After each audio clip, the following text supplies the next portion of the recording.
Hello aspirants, welcome to GeoIS YouTube channel. Myself Sunny day.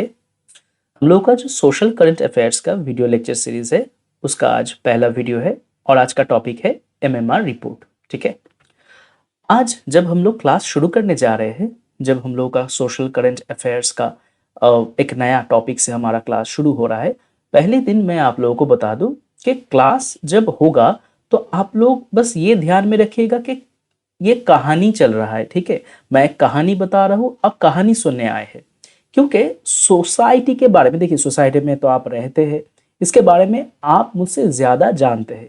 बस मैं आपको ऐसे कुछ एग्जाम्पल्स, कैरेक्टरिस्टिक्स, यहाँ पे क्या हो रहा है, बस उनसे आप लोगों को लिंक करूँगा। तो अगर आप ये सोच के आएंगे कि नहीं चलो आज कुछ मेमोराइज करना होगा, कुछ रट्टा मारना होगा, तो ऐसा बात नहीं है।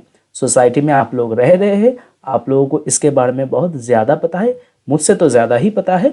बस मैं यहाँ का जो कुछ प्रॉब्लम है उसके बारे में आप लोगों को बताऊंगा। ठीक है, तो चलिए आज की कहानी क्या है। आज की कहानी है MMR रिपोर्ट। ओके, तो सबसे पहले तो हम लोग देखेंगे कि ये MMR क्या है। ठीक है, तो MMR का जो फुल फॉर्म आता है वो है मैटरनल मोर्टेलिटी रेशियो। ओके, तो मैटरनल मोर्टेलिटी कह रहा हूं तो उसके साथ जायज की बात है कि मैटरनल डेथ रिलेटेड होगा। तो पहले हम लोग पढ़ लेते हैं कि ये मैटरनल डेथ क्या है। देखिए एकदम सीधी आसान भाषा में हम लोग जानेंगे, पढ़ेंगे।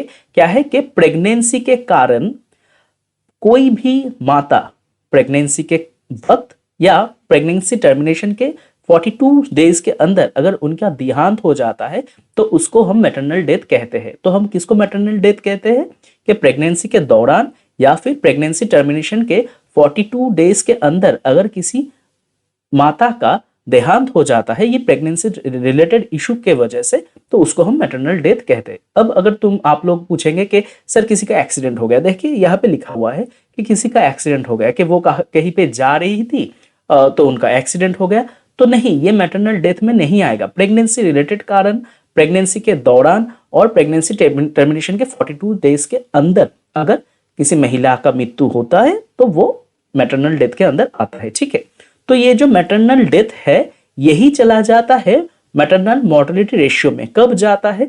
जब एक, देखिए एकदम लिखा हुआ है कि एक स्पेसिफिक एनुअल ईयर में। ठीक है, maternal mortality ratio is the annual number of female deaths पर 1 लाख लाइव बर्थ, यानी कि बच्चा पैदा करने के सक्षम है ऐसे 1 लाख महिला जब एक किसी साल में बच्चा पैदा करने के दौरान उनका देहांत हो जाता है तो हम लोग, तो वो चीज MMR रिपोर्ट में आ जाता है। ठीक है, अब बात यह है कि आप लोग शायद सोच रहे होंगे कि ये इतना इंपॉर्टेंट क्यों है। देखिए अगर हेल्थ है तो कोई हो ही सकता है, मतलब कि ये तो बहुत ही सिंपल बात है कि कोई माता किसी बच्चे को जन्म देते के वक्त वो मर गई, गुजर गई, देहांत हो गया उनका, ये तो बहुत नॉर्मल चीज है। नहीं, ये नॉर्मल चीज नहीं है, यही बात आप लोगों को जानना है कि ये बहुत इंपॉर्टेंट है। मैं आप लोगों को बता दूं कि किसी भी देश का हेल्थ इंफ्रास्ट्रक्चर कितना अच्छा है, कितना बढ़िया है, वो इसी चीज से नापा जाता है कि उस देश का MMR कैसा है। और यही MMR जो 2014-16 में 130 था, वही 18-20 में 97 में आ गया है। तो हम लोग इससे क्या सीखे? अगर 2014-16 में 130 महिलाओं का देहांत हो रहा था तो वो 2018-20 में वो घट के 97 आ गया है। ठीक है, अब आप सोचेंगे कि कितना कम हुआ, 130 से 97 हुआ, ये तो ज्यादा कम नहीं हुआ, ओनली 33। पर 33 किस में? देखिए ये इन 1 लाख महिलाओं में। तो अगर 1 लाख महिलाओं में 33 काउंट कम हुए हैं तो सोचिए कि इंडिया में जितने भी माताएं हैं जो बच्चा पैदा करने के लिए सक्षम है, जो बच्चा पैदा करने के टाइम जिनका मृत्यु हुआ, तो वो नंबर कितना बड़ा हो जाता है। ठीक है, आप लोग जान लीजिए कि ये लाखों में है, अगर यही करोड़ों में चला जाए तो वो आंकड़ा बहुत ही बड़ा हो जाता है। तो अब सोच लीजिए कि वो नंबर कितना ज्यादा इंपॉर्टेंट हो जा रहा है हेल्थ इंफ्रास्ट्रक्चर के अगर एंगल से देखें। अब हम लोग आगे बढ़ेंगे, कैसे आगे बढ़ेंगे कि ठीक है, हम लोगों को समझ में आ गया कि MMR रिपोर्ट निकला है, वहां पे देखा गया है कि 2014-16 में जो रेशियो था वो 2018-20 में कम हो गया है। अब हम लोग सबसे पहले तो यही देखेंगे कि कौन सा ऐसा राज्य है जहां पे ये MMR सबसे हाई है, सबसे लो है। मैंने ऐसे करके रखा है कि हाईएस्ट कहां पे है? असम में, मतलब कि असम में 195 है। कैसे 195 एमएमआर मींस, आप लोग ये पहले वाले पीपीटी में आ जा रहे हैं और देख रहे हैं कि कितने सारे महिलाएं बच्चा पैदा करने के दौरान एक ही साल में उनका मौत हो जा रहा है, 195। वही केरल में ये है 19। ओके, तो इसका रीजन क्या है? एक राज्य में 195 महिलाओं की मृत्यु हो रही है और एक राज्य में 19। इसका रीजन क्या है? तो हम लोग ये सोच ही सकते कि ये जो सोसाइटी में ये जो एमएमआर बढ़ रहा है या घट रहा है, उस सोसाइटी के ऊपर कुछ ना कुछ इफेक्ट हो रहा है। अब ये नेगेटिव इफेक्ट, पॉजिटिव इफेक्ट क्या है, हम लोग इसके बारे में जानेंगे। ठीक है, बस आप लोग बाकी का जो आंकड़ा है वो देख लीजिए। वो है मध्य प्रदेश 173, उत्तर प्रदेश 167। तो असम, मध्य प्रदेश, यूपी, मतलब के असम, एमपी, यूपी, ये बहुत ऊंचे दर्जे में आंकड़ा इनका आया है। वहीं पे केरला, महाराष्ट्र, तेलंगाना, यहाँ पे जो एमएमआर है वो बहुत कम आया है। ठीक है, तो अब अगर हम लोग ये पूछे कि ऐसा होता क्यों है, ठीक है, कहीं पे मृत्यु ज्यादा हो रही है, कहीं पे मृत्यु कम हो रही है। मदर, उनका जो हेल्थ स्ट्रक्चर है, उनका जो हेल्थ रिलेटेड इशू है, ये बहुत ही ज्यादा इंपॉर्टेंट है। क्योंकि आप लोगों को समझना होगा कि एक देश में एक माँ स्वस्थ रहेंगी तो तभी वो देश ठीक से चलेगा, बढ़ेगा। इसका रीजन क्या है मैं आप लोगों को इफेक्ट में समझाऊंगा। सबसे पहले मैं कॉज समझा दे रहा हूं। ठीक है, तो कॉज में क्या आ रहा है कि हमारे देश में एक बहुत ही मतलब कि देखा जाता है, एक जनरलाइज्ड रूप में देखा जाता है कि कम उम्र में लड़कियों की शादी दे दिया जाता है। अब कम उम्र में एक लड़की की शादी हो जाती है तो उसका मतलब यही होता है कि वो mentally and physically she is not able, वो बच्चा पैदा करने के लिए अभी लायक नहीं बनी है। तो इसी दौरान अगर उस लड़की का शादी हो जा रहा है, वो अब जायज की बात है 1 या 1.5 साल के अंदर वो कंसीव करेगी, तो देखा जाता है कि जल्दी शादी होने के कारण वो फिजिकली एबल नहीं है, इसके लिए इस वजह से उसकी मृत्यु हो जाती है। उसके साथ हमारे सोसाइटी में एनीमिया, हेमरेज, ये सब तो मतलब कि बहुत कॉमन ही चीज है। और हम लोगों के सोसाइटी में होता क्या है कि जो खाना है वो कुपोषण, जिसको हम मैलन्यूट्रिशन कहते हैं, वो कुपोषण का भी एक बहुत बड़ा योगदान रहता है एमएमआर में। क्यों? क्योंकि आप लोगों को पता होगा कि घर की जो महिलाएं होती है वो कब खाना खाती है, सभी खाना खा लेते हैं उसके बाद जाके वो खाना खाती है। ये हम लोग का एक कल्चर बन गया है और एक ऐसा कल्चर जिसके वजह से उनके हेल्थ के ऊपर सबसे ज्यादा इफेक्ट होता है, क्योंकि खाना उनको कम मिलता है और जो खाना वो लोग खा रहे हैं उसमें भी अच्छी तरीके से न्यूट्रिशियस वैल्यू नहीं रहते हैं।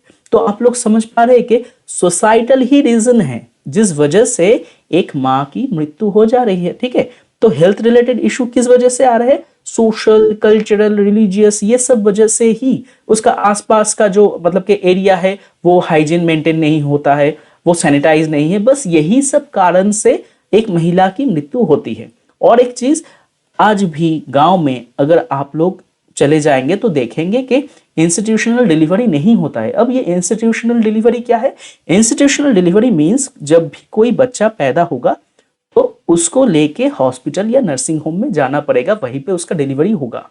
इसको कहते हैं इंस्टीट्यूशनल डिलीवरी। पर इंडिया में इंस्टीट्यूशनल डिलीवरी नहीं होता है अभी भी, और ये आंकड़ा बहुत ही ज्यादा है स्पेशली गांव में। तो इससे होता क्या है, जो दाइमाएं हैं आस पड़ोस में रहते हैं, मिडवाइफ कहा जाता है उनको कभी कभी, कि दाइमा बहुत उम्र हो गई है, उनको बुलाया जाता है ये डिलीवरी कराने के लिए, और वो लोग एक ब्लेड से, ठीक है, एक पुराना ब्लेड या कैसा भी कुछ भी एक ब्लेड से वो जो नाभि है वो काटती है। ठीक है, तो आप समझ पा रहे हैं कि ये हेल्थ रिलेटेड इशू कितना ज्यादा सेंसिटिव है इंडिया में, और उस चीज को हम लोग जस्ट ऐसे ही इग्नोर करते हैं।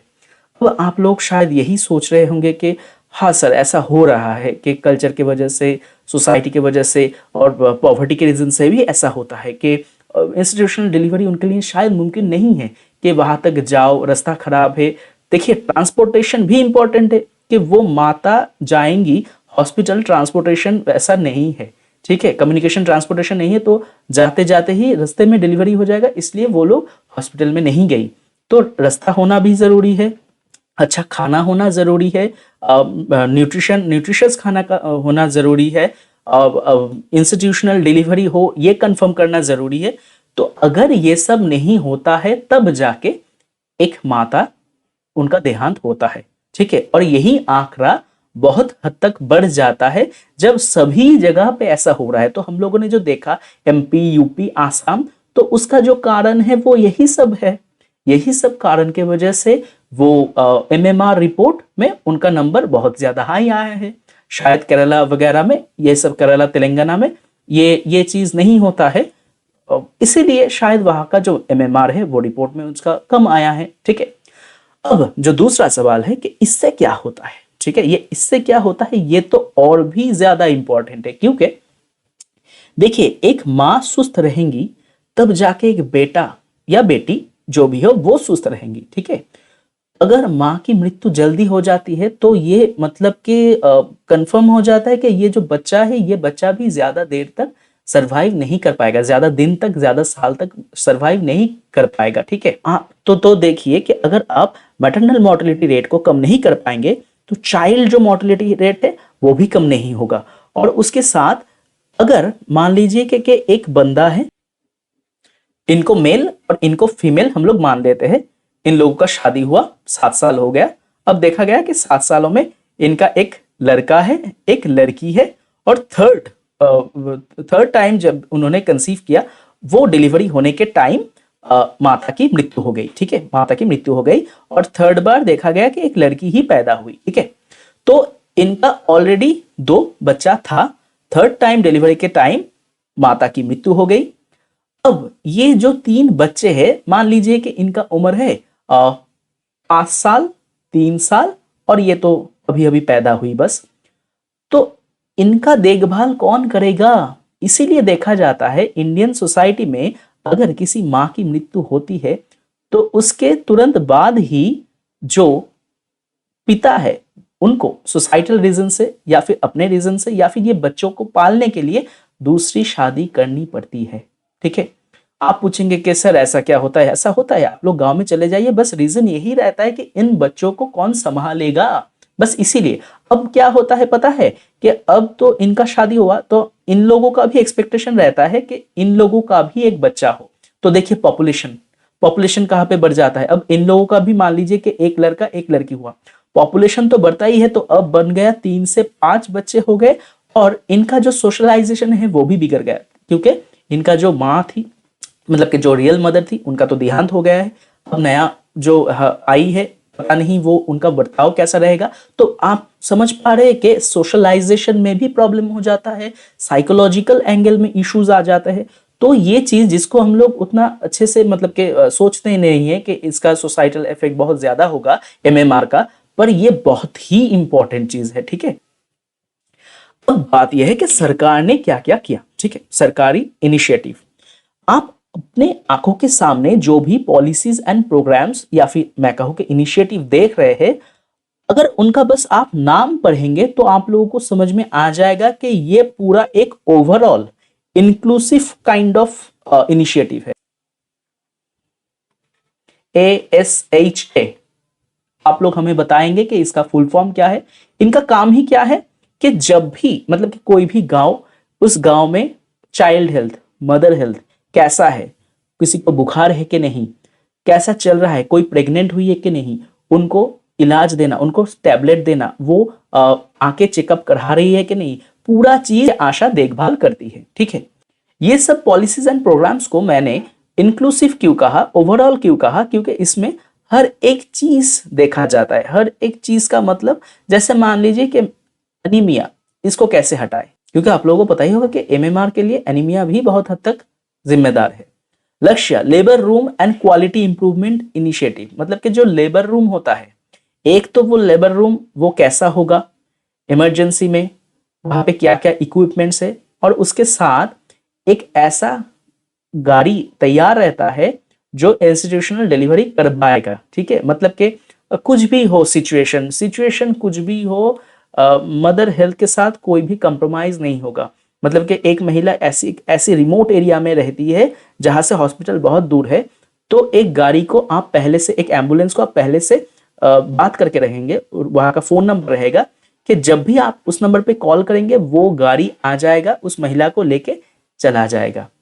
अगर ऐसा भी देखा जाता है कि हॉस्पिटल में पहुंचने से पहले ही उनका डिलीवरी हो जा रहा है, तो एम्बुलेंस में ही वो सब इक्विपमेंट रहना जरूरी है। ओके, तो समझ आ रहा है कि ये चीज रोकने के लिए अगर आप बस नाम पढ़े, ठीक है, जननी सुरक्षा योजना, प्रधानमंत्री मातृ वंदना योजना, जननी शिशु सुरक्षा कार्यक्रम, प्रधानमंत्री सुरक्षित मातृत्व अभियान, सुरक्षित मातृत्व आश्वासन के सब मातृत्व से जुड़ा हुआ है। ठीक है, तो आज हम लोगों ने क्या सीखा? हम लोगों ने देखा कि एमएमआर ये इसका कॉज क्या है, इफेक्ट क्या है। बस आप लोगों को अब ऐसे ही सोचना होगा कि एमएमआर का जो कॉज है वो कैसे हम लोग हटा सकते हैं। जो सब कॉज लिखा हुआ था क्या उसके बाहर भी कुछ कॉज है? जो सब इफेक्ट है उसके बाहर भी क्या कुछ इफेक्ट है? हम लोग उसे कम कैसे कर सकते हैं? ठीक है, अगर हम लोग वे फॉरवर्ड को देखें तो बस यही हम आप लोग समझ जाएंगे कि जो भी कारण है ये कारण कंट्रोलेबल है, मतलब कि आप कंट्रोल कर सकते हैं अगर हम कुछ इनिशिएटिव ले सोसाइटल लेवल पे, कल्चरल लेवल पे। मतलब कि देखिए सब कुछ अगर हम लोग गवर्नमेंट के ऊपर छोड़ देंगे कि गवर्नमेंट इनिशिएटिव लेगा, गवर्नमेंट पॉलिसी बनाएगा, गवर्नमेंट प्रोग्राम बनाएगा तब जाके कुछ होगा, ऐसे नहीं होता है। बस इंसान का अगर आप कॉन्शियसनेस बढ़ाए कि उसको अवेयर करे तब भी बहुत काम होता है। तो आप लोगों को ये सोचना है कि क्या क्या वे फॉरवर्ड होना चाहिए कि कैसे हम एमएमआर से बाहर आ सके। ओके, तो आज के लिए इतना ही। आशा करता हूं कि आप लोगों को कहानी समझ आया। तो मिलते हैं अगले दिन किसी नए टॉपिक के साथ। Thank you.